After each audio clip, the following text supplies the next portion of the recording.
Tedarik ettiği hayırseverlerimiz sayesinde Allah razı inşallah onlara dua edersin inşallah.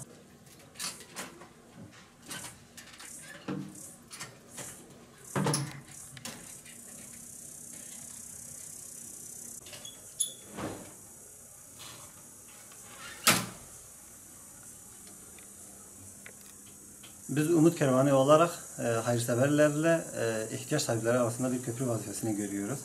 Bizim şu ana kadar yaptığımız yardımlar hep bu doğrultudadır. İhtiyaç sahiplerinin ihtiyaçlarını karşılamak için elimizden gelen her şeyi yapmaya çalışıyoruz. Afganlı bir ailemiz vardı, bize başvurmuştu. Anneleri 25-55 yaşlarındadır. Rahatsızlığı yürümekte zorlanıyor. Bundan dolayı bize başvurdular, bir tekerlekli sandalye istediler. Biz de hayırseverlerden bunu tedarik edip kendilerine ulaştırdık. Allah hayırseverlerimizden razı olsun inşallah. Deyince biz de hayırseverlerden alacağımız yardımları size ulaştırmak için üzerinde düşen ne varsa yapacağız inşallah.